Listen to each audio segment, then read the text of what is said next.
So, welcome you all in my next lecture. So, in this lecture, I will talk about the notions of differentiability of real valued functions of vector variable. In my last lecture, I talked about the notions of differentiability of vector valued functions of real variable and a couple of applications, but now I will talk about the notions of differentiability of real valued functions of vector variable, and there you will see the natural kind of the definition is not so natural from the real valued functions of real variable. You need some special things or some non-triviality, but before that maybe I'll just bring it down to a very kind of an easy case, and there I will talk about some notion of derivative. Then you will see those are called partial derivatives, directional derivatives, and then there will be a concept of total derivative along with chain rule and higher order partial derivatives. Okay, so this is the one. So now I want to talk about the notions of differentiability for, you see I have written differentiation of scalar valued functions of vector variable. So now look at the range, this is R, and what is the domain? Its domain is a subset of Rn, some set S. I will say that this S is an open subset of Rn, that I already discussed. What do I mean by open set? If I have a functions like that, like from set S open subset of Rn to R, then what sort of notions of differentiability you will have? Of course, you can see that like in the real case or single variable case, like if I have functions from R to R, if I have functions from R to R, the notion of differentiability, you know that you cannot easily extend in this setting, because once we have the talk about the differentiability, this is nothing but limit say h approaches to 0, f of say x plus h minus fx divided by h, and this is nothing but derivative of f at x. Okay, but look, this is the quotients I am talking about. H is coming from where? From R. So then there is a concept of divisions. But however, if I have a functions from Rn to R, then there is no such kind of divisions. So therefore, this definition you cannot easily extend. So you need something different to talk about the differentiability of f from Rn to R. Okay, so I will define that. Before that, let me see what are the possibilities or what are the things I can talk about in this context, that means functions from Rn to R. Okay, so this is the learning outcome. So in this lecture, I think, well, we will learn the differentiation from a function f Rn to R, where S is an open set. So what are the concepts we will have? So I want to talk about the notions of differentiability for functions f from Rn to R. So these are the concepts will come: partial derivative, directional derivatives. Then I will talk about the kind of interplay, or I should not say interplay, like partial derivative versus continuity. That means existence of partial derivative implies the continuity of the functions, or existence of the directional derivative will say the continuity of functions, and vice versa. Those kind of things I will discuss. But before that, I need to introduce what do I mean by, or what are the concepts called partial derivative and directional derivative in this context.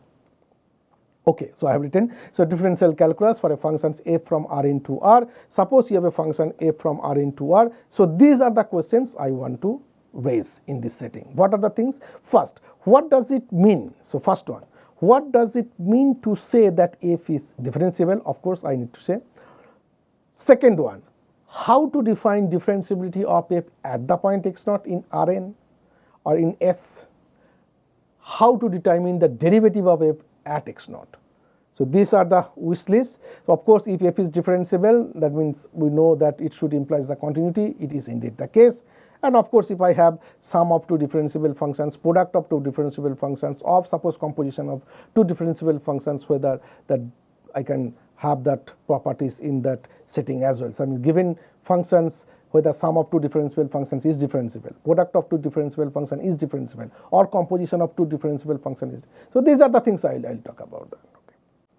Okay, so let's first talk about the notion of partial derivative. So what is that? So I am starting with the functions f from, instead of Rn to R, because Rn to R it will be a little complicated. So at the beginning, I am talking about a function f which is a subset of R2 to R.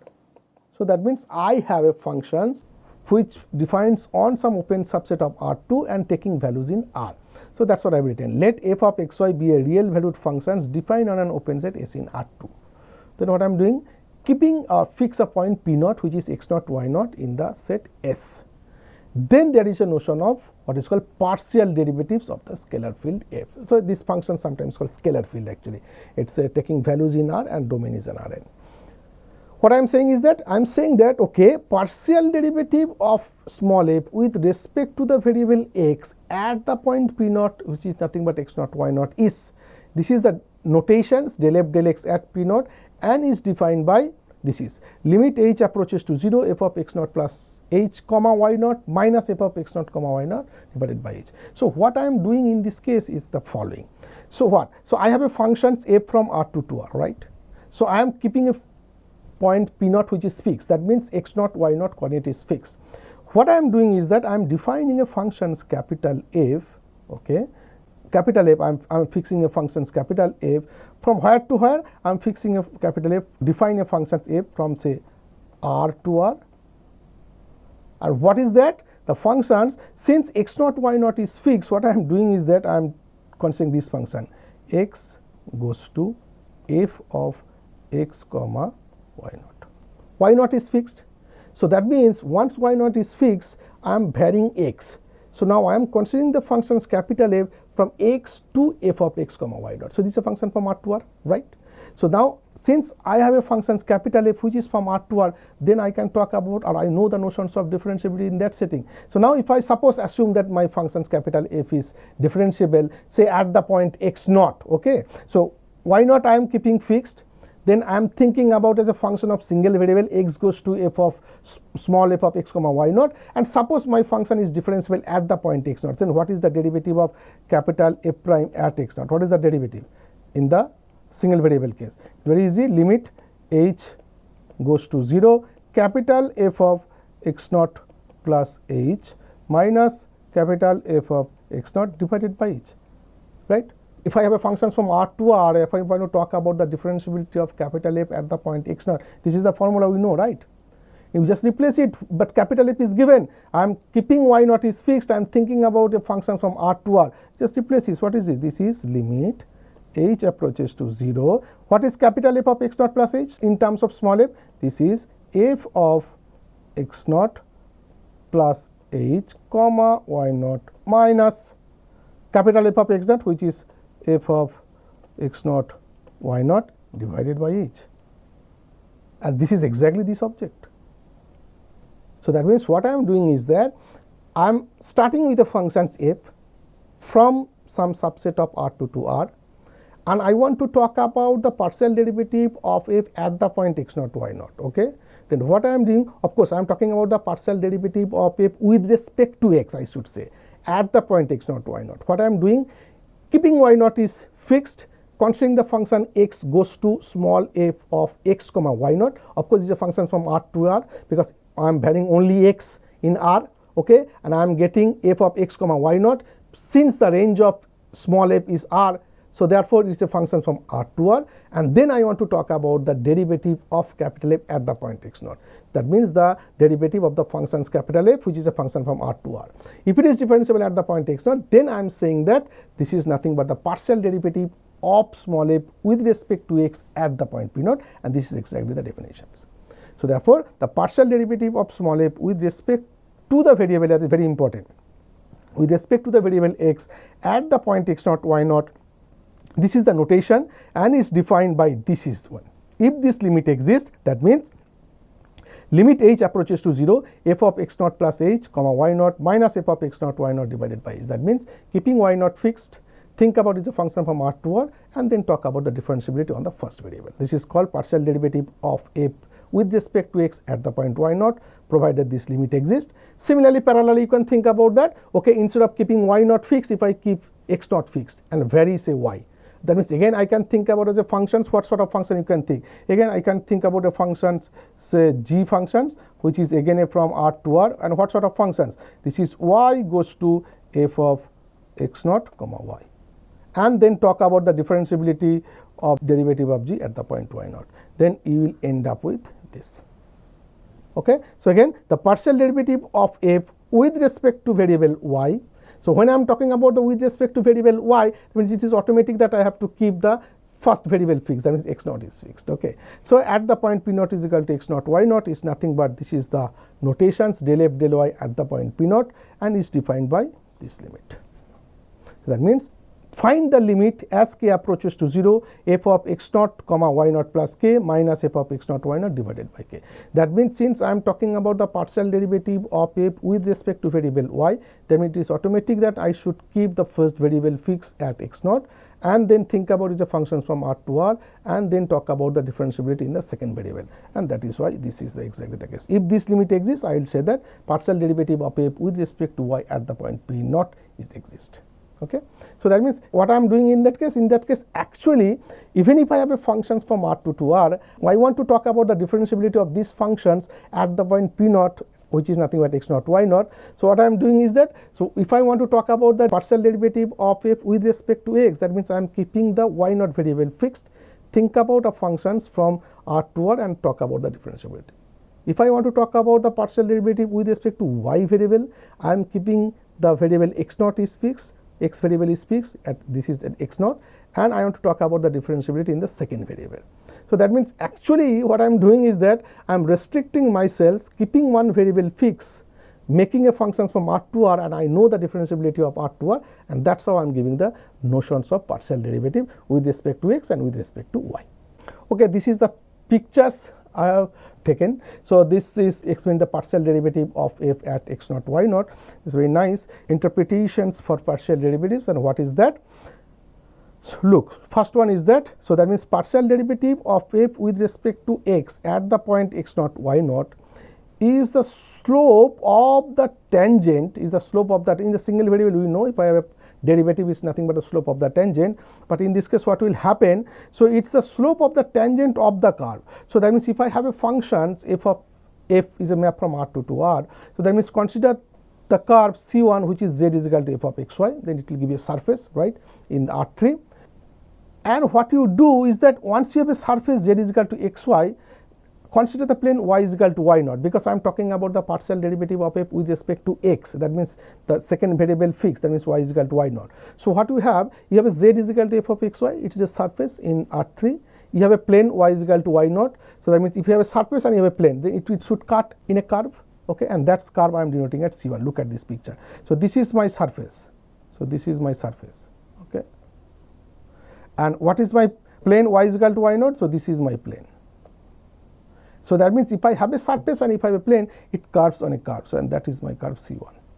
And then what is the corresponding partial derivative of f with respect to x at the point x naught y naught? This is nothing but once you have a curve C1, so consider this point, this is the point, this is x naught comma y naught comma f of x naught comma y naught. So, this is x naught y naught comma f of x naught y naught, and this is nothing but the slope of this tangent. So, this is the tangent, this is the slope.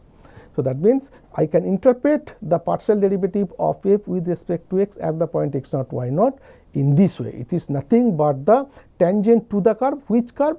So, consider the surface z is equal to f of x y, consider the plane y is equal to y naught, it will curve in a curve, and think about the tangent or slope of the or tangent to the curve at the point x naught comma y naught comma f of x naught y naught. What about del f del y at the point x naught y naught? Similar thing happen, because I am talking about the partial derivative of f with respect to y variable. That means I have to keep the first variable fixed, that means x is equal to x naught, and then similar kind of things will be there. Then consider the surface z is equal to f x y, okay, and since the first variable is fixed, consider the plane x is equal to x naught, x is equal to x naught. That means the plane x is equal to x naught and the surface z is equal to f of x y, they will cut in a curve that I am denoting as C2. And now consider the points x naught, y naught, f of x naught, y naught. This is nothing but a slope of the tangent at that point. So, I just kind of given a picture here. So, this is my surface, right? This is my surface, and this is my plane. Okay, x is equal to x naught. This is my plane. So, they will have this curve here, and this is nothing but a slope of this tangent. This is the point x naught to y naught. Okay. So, this is nice actually. So, that means once I have a partial derivative with respect to x or with respect to y, you just consider the surface z is equal to f of x y, and depending on which partial derivative we are talking about. If I talk about partial derivative with respect to x, consider the plane y is equal to y naught. If I want to talk about partial derivative with respect to y, consider the plane x is equal to x naught, then there will be intersection, it will give you a curve, and then it is nothing but the slope of this tangent at the point x naught y naught comma f of x naught y naught. That is the kind of interpretations for partial derivatives. Okay, so these are the kind of further explanations on partial derivatives of f at the point p naught equal to x naught y naught. What I am saying is that del f del x at the point x naught y naught gives the rate of change of f with respect to x at x naught when y is held fixed at the point y naught. So that I just explained now. So that means you have to fix y is equal to y naught, that variable, second variable fixed. Then it is nothing but the rate of change of f with respect to the first variable x at x naught. Similarly, another way is that del f del x at x naught y naught is basically rate of change of f in the directions I cap. Well, since I am in actually it's an R2, that means it will have an orthonormal basis consisting of two vectors, that means you have a x direction, you have a y directions. So it says that del f del x at x naught y naught is basically the rate of change of f in the directions I cap 1, 0. So that means if this is my R2, that means I am talking about these directions. Okay, so that is nothing vector E1 at x naught y naught. Okay, so what is this? This is the formula del f del x at x naught y naught, which is nothing but same formula I am writing in this way. Limit t approaches to 0, f of p naught, capital P naught plus t E1 minus f of p naught divided by t. So you can write it, you can easily get it what I am trying to say. So p naught is given x naught y naught, right? So you write it here. So this should be like f of p naught means x naught y naught plus t E1. T E1 means t comma 1 0, right? This is minus f of x naught y naught, okay, divided by t. And what is this? This is same as f of x naught plus t comma y naught minus f of x naught y naught divided by t, and take the limit. This is the object. Same thing. So whatever f of, like in earlier slides, limit of h approaches to 0, f of x naught plus h comma y naught minus f of x naught y naught divided by, same thing I am just writing in terms of the point p naught and the vector E1, because you will see later on when I will talk about the functions from Rn to R, then I can have the notions of partial derivative with respect to each coordinate variable. So that is why this notation is useful to talk about that. Okay. So this is the del f del x at x naught y naught. Similarly, del f del y at x naught y naught. Again, since I am talking about the partial derivative with respect to y variable, that means the first variable I should keep fixed at x is equal to x naught, and I want to talk about the derivative with respect to second variable. So gives a rate of change of f with respect to y at y naught when x is held fixed at the value x naught, like in the del f del x at x naught y naught. Similarly, del f del y at x naught y naught also basically rate of change of f in the directions y directions. So earlier I will have these directions, x directions, now I will have y direction, this direction. So that means this is the vector j from 0 to r. Again you can just write it, f of p naught plus t E2 minus f of p naught. What is this? This is f of x naught plus t comma y naught minus f of x naught comma y naught. Okay. So then same object. So that means the same object I am writing in terms of the point p naught and the vector E2.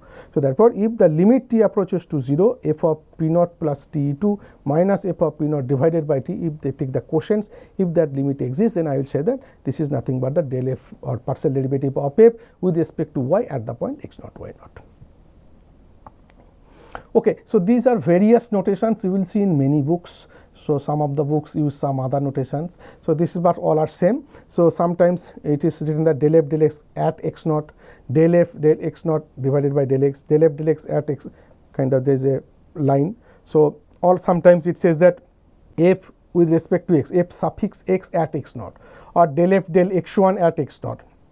Because when I will talk about Rn, so I cannot have xy, so instead I will have x1, x2 up to xn. So in that case, these are the notations will be much more useful. Or d1, so 1 stands for with respect to the variable x1, or d1 of f at x naught. Similarly, fy, so this is for two variable at 2 dimension, I will have x, y, 3 dimensions I will have x, y, z. If I go for more than 3 dimensions, it is better to give the variable as x1, x2, xn, and in that case, these are the notation much more useful there. These are notations.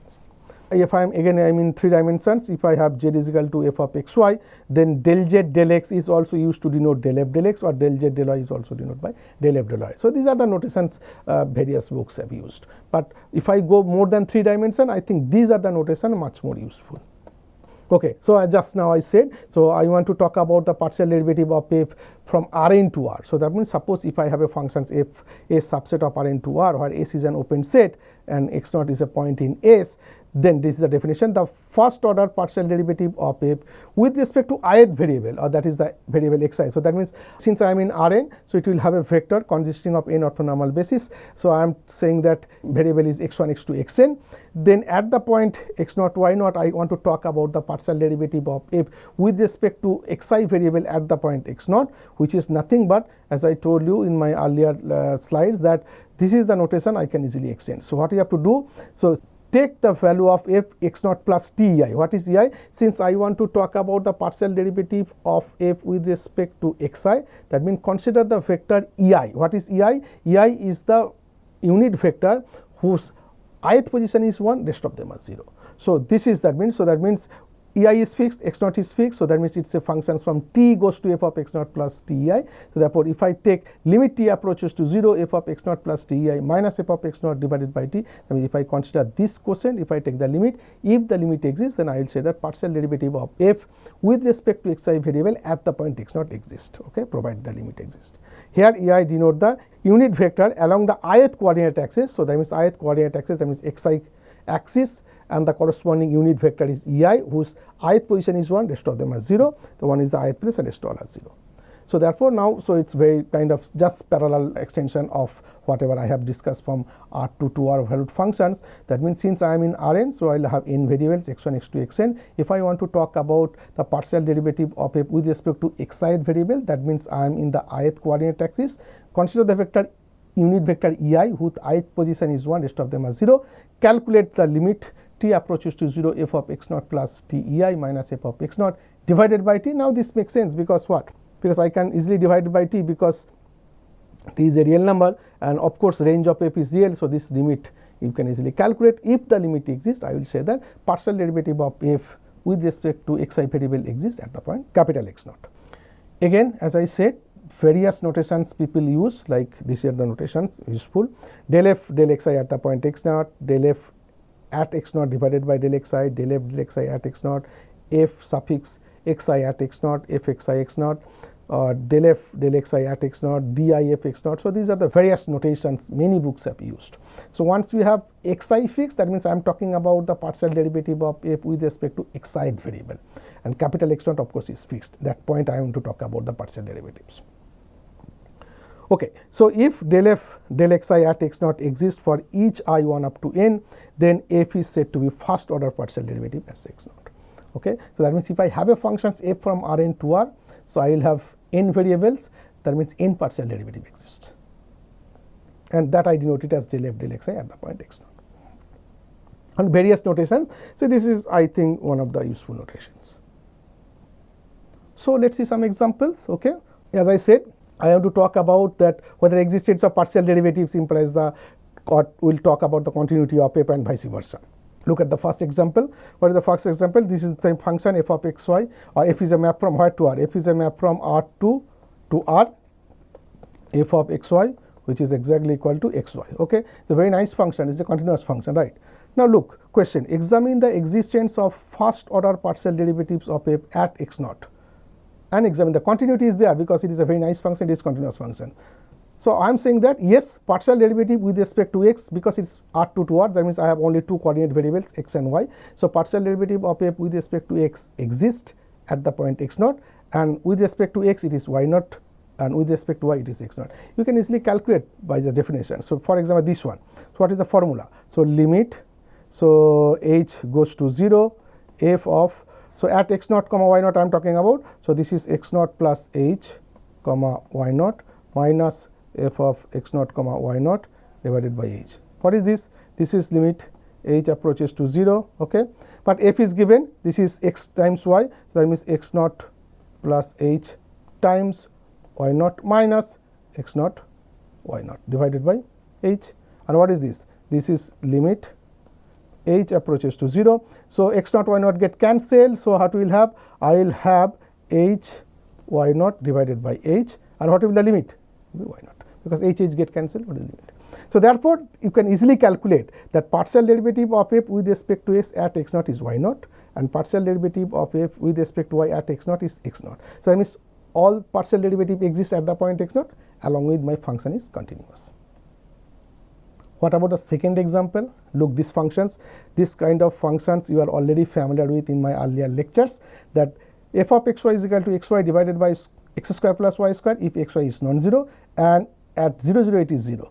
Automatically this function is not continuous, right? Because if I take y is equal to mx, right, the limit does not exist as xy approaches to 0, 0. So limit xy approaches to 0, 0, this fxy does not exist. That I already discussed, does not exist. Because you take y is equal to mx path, you will have value 1 by 1 plus m square, and it varies different values of m. So therefore limit does not exist, so therefore it is not continuous. What can I say about the existence of partial derivative with respect to x at the point 0, 0 and at the point 0, 0? Both partial derivative. Of course, it is a function from R to R. I will have two partial derivative, one is with respect to x and one is with respect to y. First one you should calculate, just use the formula, that's it. So this is limit h approaches to 0, f of, at the point 0, 0 I am talking about, so this should be h comma 0 minus f 0, 0 divided by h. And what is this? This is limit h approaches to 0, f of h comma 0. So this is my functions. So h comma 0 by 4, this is the 0 value, f 0, 0 is 0. This is y, so this is 0. So this partial derivative of f with respect to x at the point 0, 0 is 0. Similarly, you can also calculate this. So that means this example says that my partial derivative of f with respect to x and y at the point 0, 0 exists and the value is 0. However, my function is not continuous. Earlier one, my function is continuous and both partial derivative exists. Here partial derivative exists at the point 0, 0, but my function is not continuous. Look at another example. Suppose this is a function, f of xy is equal to x sine 1 by x plus y if x is non-zero, and f of xy is equal to y if x is 0. Again, this is a function from R to R. Now I am making questions. Okay, examine the existence of first order partial derivative at 0, 0 and examine the continuity. By looking at the function, it is continuous function. So I am giving a hint, you can calculate it. So for example, if I want to talk about the continuity at 0, 0, what we have to do? So f of xy minus f of say 0, 0, right? So but f of 0, 0, what is the value? F of 0, 0 value should be 0, right? X is equal to 0, so it is 0. So it comes from here. So therefore this is nothing but what? This is nothing but f of xy. And if I take the some what is called bound, so this is, you can have mod x plus mod y. You can have it. Why? Because f of xy is equal to y, automatically this is, if I take x is equal to 0, this is mod y. And what will happen here? Sine 1 by x is bounded by 1, so the mod x. And this is, you can write some constant time square root of x square plus y square. And again by epsilon delta definition, you will be able to show that this function is continuous functions. What about the partial derivative with respect to x and with respect to y? Will they exist? Okay, so I am saying that partial derivative of f with respect to x at the point that does not exist. Why? Because consider the limit h approaches to 0, f of h comma 0 minus f of 0, 0 divided by h, that's limit you have to talk about. But what is that? This is limit h approaches to 0, f of h comma 0. So that means y is 0, it is given, right? So h is non-zero, so that means if I have this one, so then what will happen? So this will happen h sine 1 by h divided by f of h comma 0, so this will not contribute, so divided by h. So what is this? This is limit h approaches to 0 sine 1 by h, and this limit does not exist. So therefore the partial derivative of f with respect to x at 0, 0 does not exist. What about this one? Calculate it. Limit k approaches to 0, f of 0 comma k minus f of 0, 0 divided by k. What is this? Limit k approaches to 0, 0 comma k. So that means x is 0. So that means I will have this value. So that means it should be k minus 0 divided by k, which is nothing but 1. That's given. So that means what I observed is that here my function is continuous. However, the partial derivative of f with respect to x at the point 0, 0 does not exist, because limit h approaches to 0 sine 1 by h does not exist, that we know using the sequential criteria. But the partial derivative of f with respect to y at 0, 0 exists. So now I have various examples where my function is continuous, partial derivative exists, function is not continuous, partial derivative exists, partial derivative does not exist, function is continuous. So if I combine all the examples, so this is the moral. So this is a moral from the previous slide. It says that if I have a function f from a subset of Rn to R, where S is a open set in Rn and take a point x0 is in S, Then partial derivative of f with respect to xi variable at x naught exists for all I does not imply f is continuous at x naught. Similarly, continuity of f at x naught does not imply the existence of partial derivative with respect to xi variable at x naught. So these are mutually independent. So if I have examples where my partial derivative exists, my function is not continuous, or my function is continuous, my partial derivative does not exist. So these two concepts are mutually independent. So one does not imply others. So this is again some algebra of continuous functions, algebra of limits. These are same things. So like if I have two functions f a subset of Rn to R and g a subset of Rn to R, where S is an open set, take a point x naught is S. Suppose this is the partial derivative with respect to xi variable at x naught, this is the partial derivative with respect to xi variable at x naught of g exists, then the partial derivative of f plus g with respect to xi variable at x naught exists. Not only that, this is nothing but the sum of the partial derivative of f and g. Similarly, scalar multiplications, if I have f and lambda f, then the ith partial derivative of lambda f with respect to xi variable, lambda will come out. So partial derivative of f with respect to xi variable. Dot product, if I have fg again, so again if I both partial derivative with respect to ith variable at x naught exist, then the product, if I take the dot product, again it partial derivative of f with respect to xi variable times the value of g at x naught plus f of x naught, then partial derivative of g with respect to ith variable at x naught. And if I have a composition function, this is called the chain rule. That means if h is R2R is differentiable at f of x naught, that means whenever the h compositions of f make sense, f is a function from where to R, f is a function from Rn to R.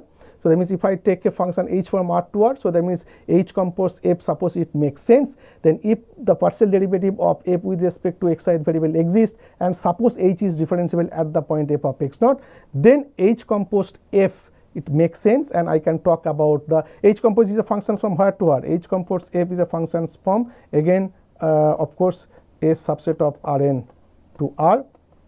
So then I can talk about the existence of partial derivatives of the function h compose f. This is nothing but the chain rule. That means the partial derivative with respect to xi variable of the function h compose f at x naught, which is nothing but derivative of h at the point f of x naught, which is given because h is differentiable, exists times the partial derivative of f at xi variables at the point x naught. So this is chain rule also true. So if I have a function h from R to R, if I have a function from subset S subset of Rn to R, suppose the partial derivative with respect to xi variable exists and suppose h is differentiable at f of x naught, and simply the composition makes sense, and I can talk about the partial derivative of h composed f with respect to xi variable, and I can write it in terms of the derivative of h at the point times partial derivative of f with respect to xi variable at that point.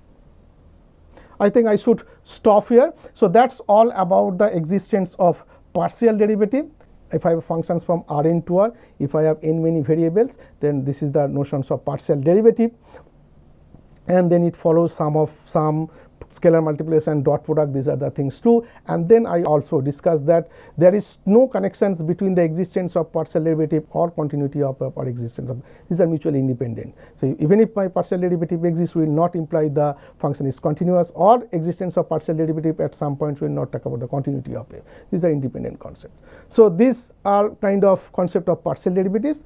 In my next lecture, there is another concept that I will talk about, that is called the notion of directional derivatives. So there you will see, like here I will have a fixed directions, like if I in R2 I will have two axes, x axis, y axis. So fixed directions, I am talking about the notions of derivatives on those directions. So instead of axis directions, if I have just some arbitrary directions, can I talk about the differentiability of my functions in these directions?